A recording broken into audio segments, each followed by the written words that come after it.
So, hello, and welcome to Home Office Hours Live. You will notice, am not Corey Gilchrist, who has been hosting this most of the time. I'm Will McMahon. I'm the man behind the curtain who is usually screwing up the slides, but this time it's not me, so it's okay. I have with me Olivia Christian, the brand expert in residence at Vistaprint, and we're going to wrap up 2020 by going over some of the big ideas that small businesses can take away from this series that we've done. So I think it's important to talk about why we even did this. Obviously, about a year ago, things got pretty crazy, and we knew that our customers were going to need some help. So we did our best, what we had, to start a conversation and just be helpful. We're certainly not the experts in surviving a pandemic as a small business, but we wanted to do the best we could. So we had 30 plus episodes, some wonderful panelists and guest hosts like Olivia. And throughout, there were kind of 10 big themes. So Olivia, will you take a minute to introduce yourself for those who didn't see you on any of the other episodes? For those of you who didn't see me, oh my gosh, where have you been? But thanks for joining this morning. I am live from Los Angeles on my big green couch. I'm very excited. Clearly, the coffee is kicking in. But I'm very excited to be joining you, Will, to put a bow on 2020, to wrap it up by going through some of the top 10 lessons and some strategies and things that we learned over that most tumultuous years. But yeah, let's jump in. Let's get started. Okay, so using household items to the best of my ability, I created some title cards here for you, Olivia. Number one, throughout every episode, someone brought up just the idea of being honest, being vulnerable, that this is really the time for you to connect personally with your customers and be yourself. I know you have some experience with that, with your people owning their brand story. Could you speak a little to your experience with that in 2020? Sure. Yeah. Obviously, that should be the way that we approach business and customers and clients always. But I think obviously with 2020 being a challenge among the biggest challenges of our time, it really was an opportunity for people to take a bit of a deep breath and think about what they needed, what they were pursuing, whether it was something they really cared about emotionally, financially, something to invest in, but to be honest about the reality of the situation. So yeah, for me, it was the same. Am I doing the thing that I love? Am I pursuing my passions and focusing in on those things? I'm reaching out to my community, my family, my friends for support when need be, and to be that for others. That was a huge thing of 2020. I like that. In a lot of the episodes, people talked about understanding their place as a small business in their larger community. And I think that, if there's one big takeaway that small businesses can really jump off of is that you are part of a community that people want to help. So I think our panelists throughout were in agreement with you there. I think in relation to that, I want to remind people that this is super cheesy, but pivot, don't pause. Now, I have so many Post-it notes, it seemed like a waste not to use them. So we had a number of people talk about how this was important not to just stop all operations. Like I said before, people do want to help.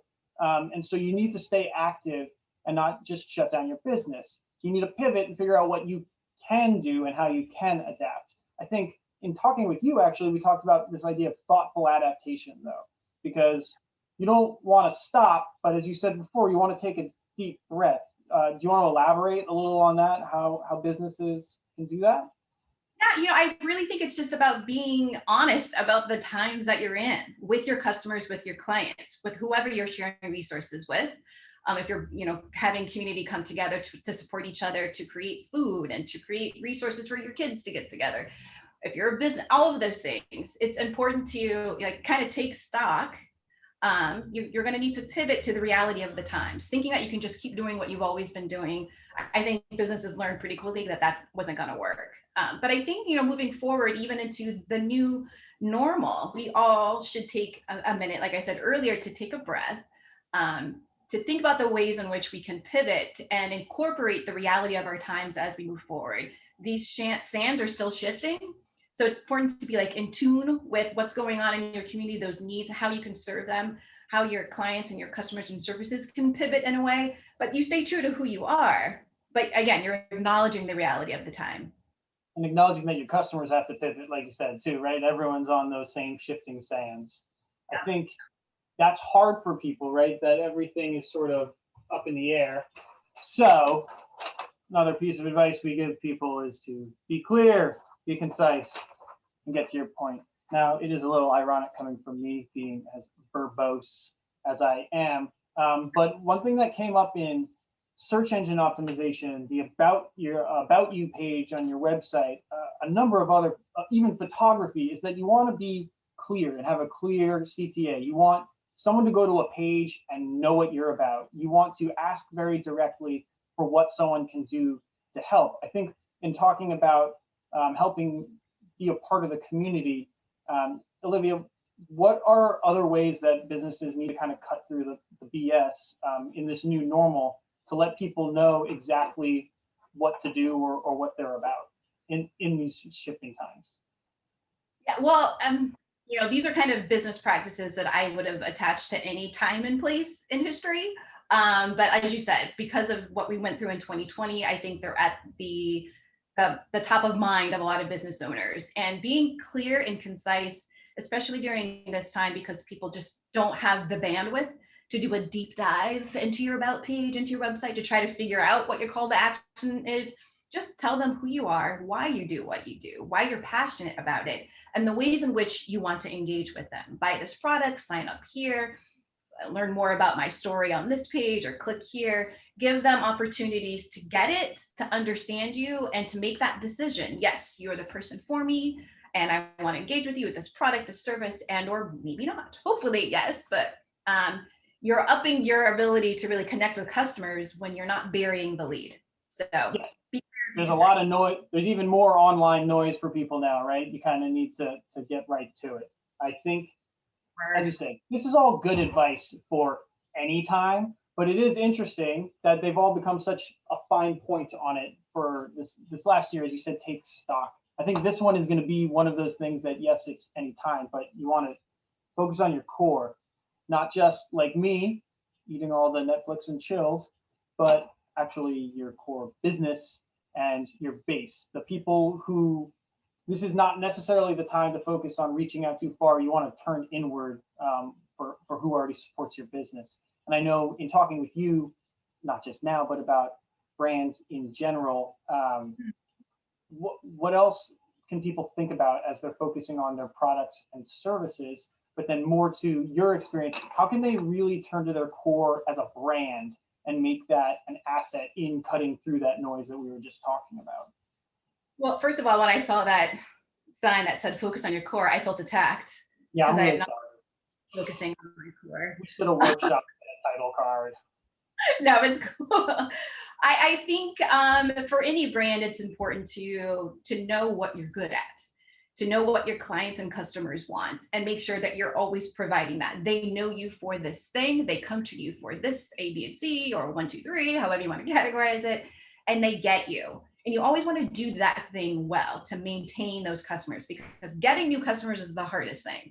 So once you've got them, you continue to talk to them, engage with them, share product ideas, but also give them that thing that they've always come for. And especially when times are tumultuous, when people don't have a lot of income to invest and kind of try new things potentially, or throw money out there and see where it lands, you want to make sure that you're not overreaching and pricing yourself out and or overwhelming a customer with too much information and buy this, invest here.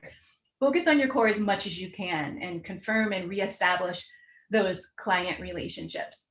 And to the extent that you have the bandwidth, ask questions of your clients and customers. What else would you like from me? And introduce those new offerings in a way where they feel a part of the conversation and they want to say yes to those new things, as opposed to, again, overwhelming them with stuff. Absolutely. Asking questions. I think part of your expertise is that owning your story, right? Like, this core customer group is part of your story at this point. And I think asking questions is a way of engaging them and reminding them that they're in this with you now and that you want to be a part of it in the best way to help them. I think that's great. I think we should also make the point that is not business related necessarily, but you are your business as a small business owner, so you got to focus on yourself a little bit. I wonder, I'll share mine, but I wonder what some of your practices are to kind of take that moment personally and calm yourself down. Not that you're overactive. Yeah, why don't you go first? Well, to calm myself down, I actually have been meditating, I should say, I think about 10 years now. I wish I would have started 10 years earlier. At first, I was like, I don't think I can do it. There's so many thoughts going on in my head. When you were 12? So when you were 12? Thank you for that, Will. But now I meditate every morning. And I'm a morning person, so it works out well, but I meditate, I have coffee. So I start every day with like slowing down. Instead of waking up by alarm, waking up by Twitter notifications, I feel like when you start your day that way, it ends up going that way the rest of your day. So if you can walk into your mornings calmly, your afternoons, your evenings become calm as well. And when challenges come up throughout the day, and they will, you can take it more in a calm way. I feel like I see challenges in more of a slow motion than I used to. When it's like, oh, let me figure this out, as opposed to, so yeah, meditation and coffee. That's how those two things are every day, 7 days a week. Things in stride, which is actually what I do. I try to walk in the morning, so I'm with you. If you get up in the morning and kind of take that moment for yourself before the rest of the day. Again, this is advice that probably was relevant before 2020, but is all the more relevant now. And it's a new year, so good time to start new mindfulness practice. Okay, yeah. So that's important. That's not necessarily our area of expertise. I recommend getting the resources you need to help. I think Headspace is a great app, no free ads, but like that's just good thing. People have expertise. You keep saying it's not our area of expertise. I'm an expert in coffee and meditation in the morning. Fair enough. I think we've already touched on this, but ask for help. Don't ask for help by saying you're not the expert. It's not your area of expertise to be self-deprecating, as is my verbal tick. But no, you need to ask for help, certainly for yourself, like we were just talking about. But I think this is a little bit deeper than what we were talking about with your community. We heard a couple of times businesses be really successful reaching out to other businesses. If we're all kind of in these same shifting sands, if we said, I think it's important to see what other businesses are doing and ask if you guys can do something together. Do you have any, personal examples of brands that you've worked with or brands that you like, stores that you go to that have done anything like that? Well, I have to say, I think because of what we saw demonstrated during the summer, and we'll probably talk about this a little bit later because I know those conversations were had on Home Office Hours Live, but during the social justice era, like kind of the tipping point over the summer, there were a lot of brands that were reaching out and creating platforms, space and time for smaller brands to get on their Instagram or to get on their Facebook page and share details about what they do. I hope that trend continues in 2021. I had the opportunity to get on some Instagram lives and bring other people on to podcasts. And that's kind of always been my jam, is I want to bring people with me. I shine, you shine too, and Lizzo's lyrics. It has worked well for me because I think when you put it out there into the universe, that it's not just about you, other opportunities arrive for you. So I hope that you ask for help, you create opportunities to engage, share resources and clients and opportunities to maybe bundle products and say, it's from this small business, this small, we're putting this all together. I hope that's an attitude and a process or a strategy that small businesses and big businesses continue to do well into 2021 and beyond.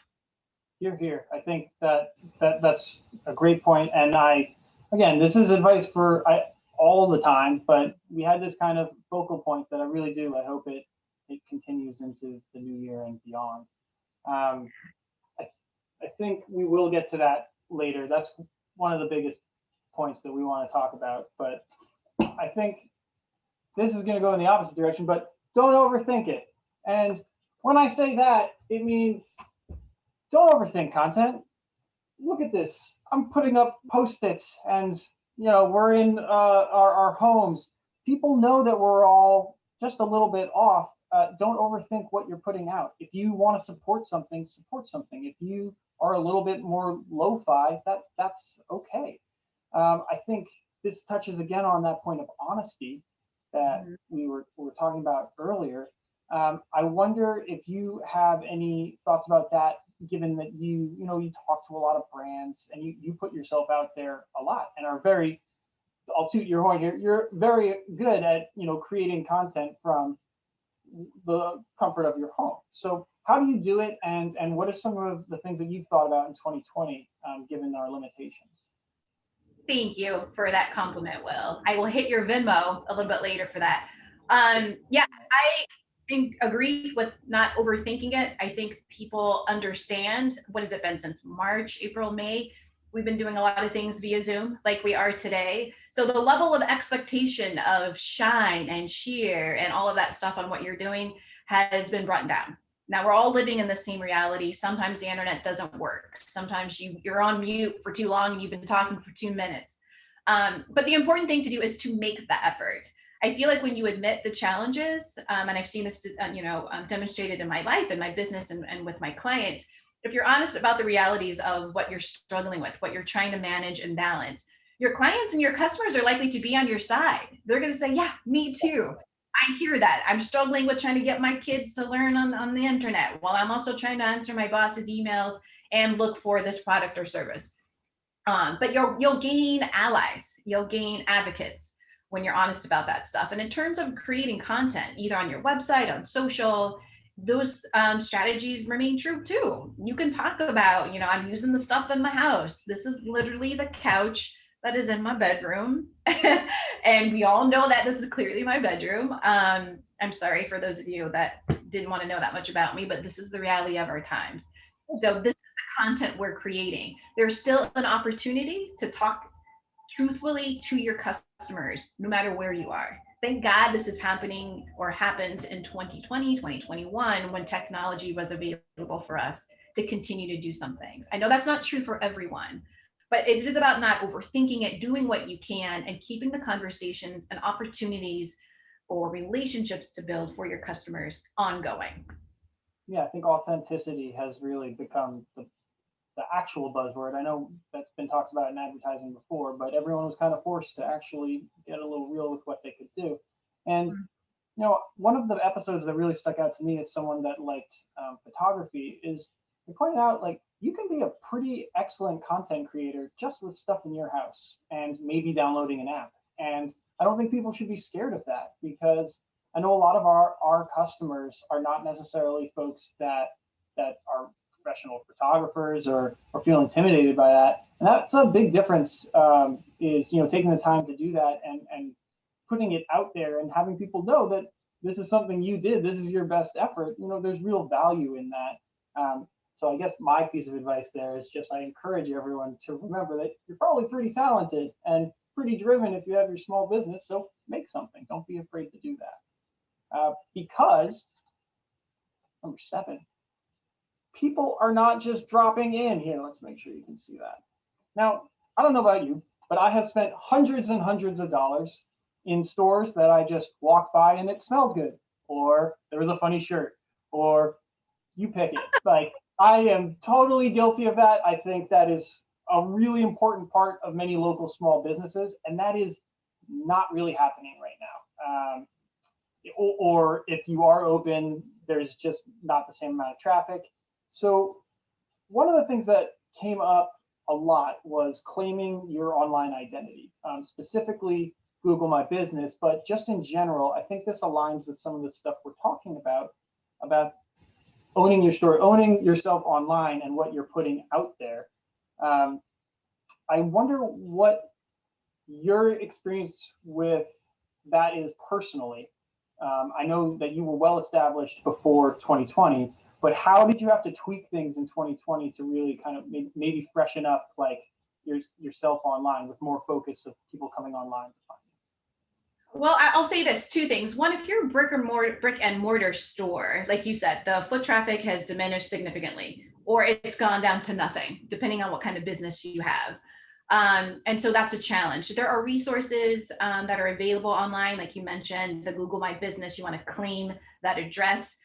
A lot of times when I'm looking for something, I just look for near me, shoe repair place near me. And you want to be able to be listed as a shoe repair place near Olivia if you want to be considered as for a business that I want to take advantage of. So I encourage everyone to do that. If you've got that brick and mortar store, claim that address for yourself. But in terms of, thank you again for saying I've been well established. I've been working in brand strategy for a long time now. And my stuff is, when the pandemic hit, I was very nervous because I'm an in-person person. I was sharing my workshop all across the United States, planning on traveling the world in 2020. And I had to rethink, like, how am I going to do this? How will this translate at all, if at all, online? Luckily, folks are continuing to invest in their personal and professional development, and they ask me to do my workshop, and I'm engaging with brands like Vistaprint that is really about connecting small businesses to resources. So it's been pretty great for me. And I'm super grateful for that, which is also why I try to bring as many people with me as I can. But I think generally in terms of creating content and how I've pivoted, it is, again, to tell the reality of the challenges around adapting during this time. It hasn't all been gravy. It's been a bit difficult, but also I've invited people to share the honesty of their stories, of their journey right now with me.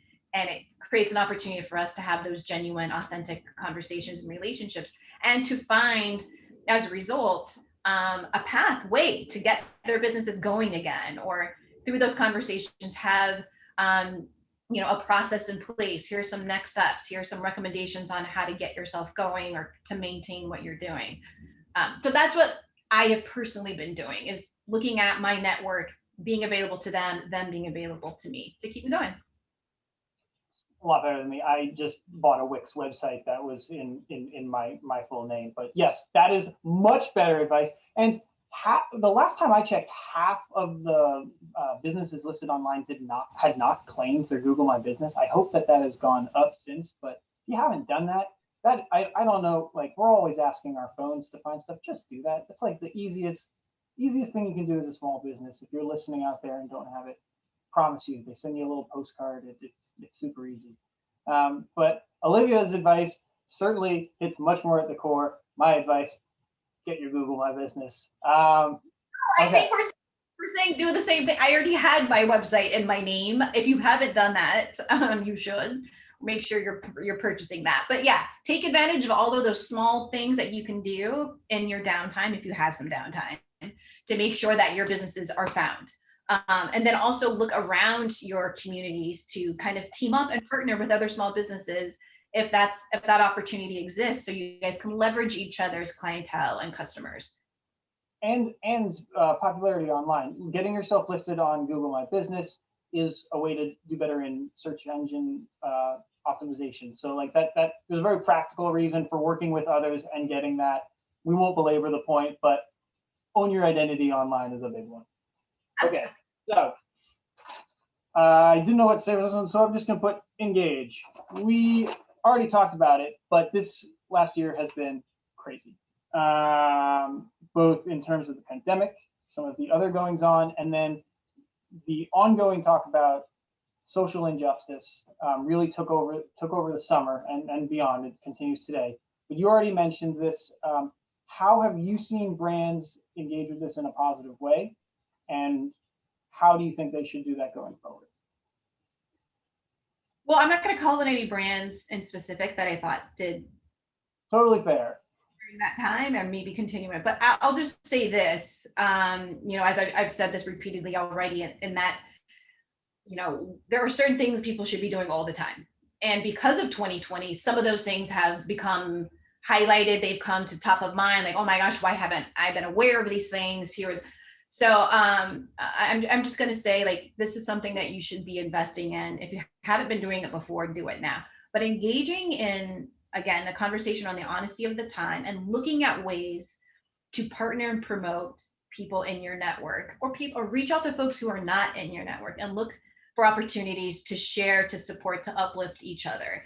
As small businesses, we're very dependent on those individual customers who come to us, and they are our word of mouth folks who what's the word? It's like they're testimonials. Like, those folks that at your core are your supporters, or your brand ambassadors. So if you're able to really put them in a position to get to know you even further as an individual service or product provider by engaging them in conversation. One, you're going to be able to maintain that relationship, but broaden beyond just the folks that you've been working with to create long and to create the opportunity to have authentic relationships across brands. Find folks who are not necessarily your direct competitor, but you know, if you're a baker and like this is a great champagne to go with it, why don't you create an opportunity for a small business that maybe isn't as established as you, but you can partner in a way that now your customers are shared. So I got great champagne and cake. Clearly, that's what I will be engaging with after this episode. That is a cake and champagne at 9 o'clock in the morning. But there are ways for you to think about like what are the types of brands that make sense for me to partner with, where we can both promote each other and have conversations authentically, either again, and Facebook Live and Instagram Live, where we talk about the reality of where our brands are in the world and what we're trying to do for customers. So it's not just about financial exchange and just finding each other's customers, but creating long-standing relationships where you potentially build out over time opportunities for, bundle of products and celebrations, but diversify that network. So you're not reliant on one thing or one person or one product, but look for ways to engage with folks in an authentic way and create opportunities to share each other's customers and clients in a real way. Yeah, I think actually, what's that? Was that a 45-minute answer? No, that was a great answer. I think one of the folks that we partnered with, Alignable, is a small business network. I'll give them a special shout out here. It's a great company, and it's all about small businesses connecting. It's a social network for small businesses, and I think we saw a lot of great work with that. I know in New England, a number of bakers actually united, and they were making goods from all of their different stores, and the proceeds were going to support trans rights activists. And I think that's a really powerful way to both use your platform, work with other businesses, and as you said, bring in other customers that are outside of that core in a very natural way. I think you're right that this is something that should always be top of mind, but 2020 really hammered that nail home. And I think you nailed it, that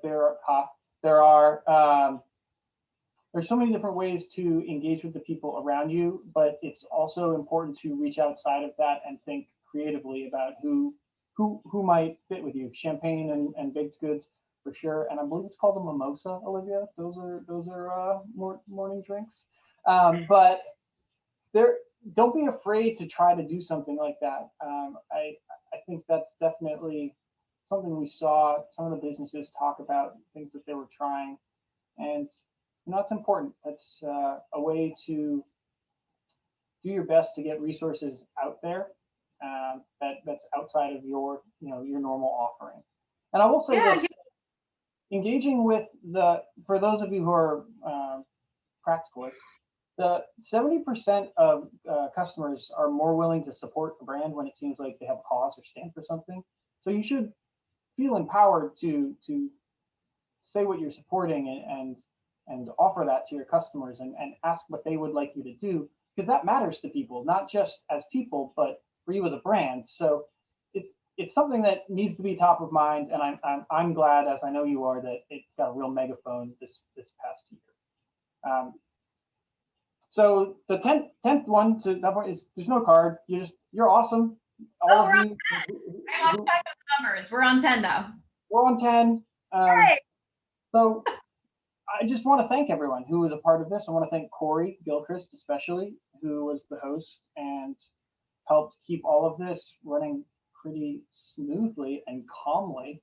But then we also had so many great panelists on. I'll give one special shout out. I can't see on the slide now, but the woman in the UK with the toy store that she decorated for Christmas. When I checked the slide, it was wonderful. It made my day. We had so many great people on. They offered such incredible insight.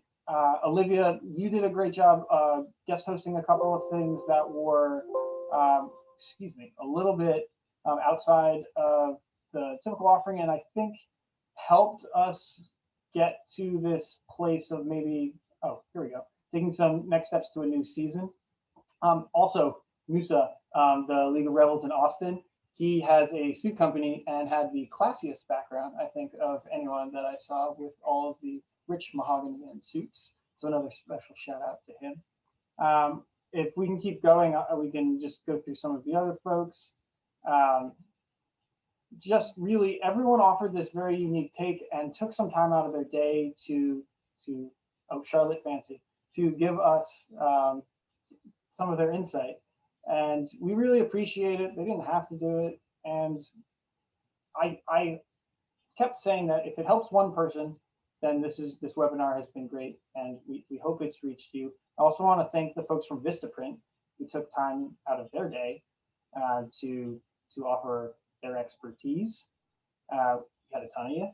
Some repeat guests. Thank you to those of you who came on more than once and cleaned up your act to be on camera.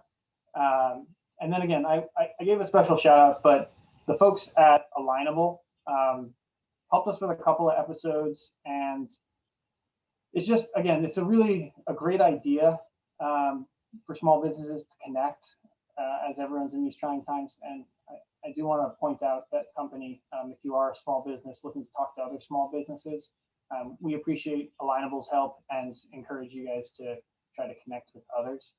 As we wrap up here, though, so we've had Home Office Hours Live, we've had 30 plus episodes. We've done it this way. It's been mostly Corey hosting. We're going to try something new in 2021. I think, Olivia, you're going to be taking over, so I will ceremonially hand you the mic. For other direction. This way? Yeah. There. Yay, thank you. I got the mic. So, Olivia is going to be taking over hosting duties in the upcoming episodes. Olivia, do you want to give us just a couple of sentences there about kind of what we're going to be about for this new season? I'd love to. Thank you. And I want to be cognizant of the time. But just quickly, I want to thank Vistaprint for giving me this opportunity to host this show. I'm very excited to be coming to everyone every other Tuesday. So we'll be back in 2 weeks.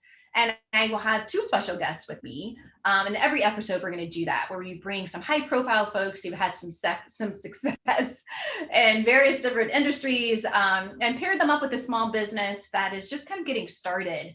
But they both have ideas, they have strategies, they have journeys that I think will be valuable no matter where you are, particularly our audience, where you are professionally. So I'm excited about that. Clearly, again, I'm very excited. How many times have I said I'm excited? But I want to make sure that people are following us on social media. Follow Vistaprint. Follow me on Instagram. I'm at oliviachristian.co.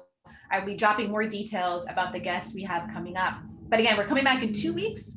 I'll be talking to Sophia Amoruso. You know her from Nasty Gal. You know her from Girl Boss. She's a serial entrepreneur, an author, New York Times bestselling author. And she's got a new business that is just taking flight. That is a hint into what she's doing. And I'll also be talking to Lauren Jennings. She is the founder of the Best of Me conference, which was just a Black Girl Magic conference. It was amazing. So the two of them, we're going to have a conversation about their journeys, what they've been doing, and what's coming up next. And that's going to be what we're going to be doing in 2021, bringing more guests onto the show. Very exciting. Excellent. I look forward to that. I encourage you all to smash that subscribe button. Is that what the kids are saying these days? I don't know. But this has been great. I appreciate Vistaprint letting me host this last episode and talk to my friend Olivia here. I want to just thank again all the viewers. I know some of you tuned in regularly there on Facebook Live. We've had a great time doing this, and here's to some new guests and great conversations in 2021. See you in 2 weeks. 2 weeks, everybody. February 9th. 2 weeks, folks. Bye. Bye.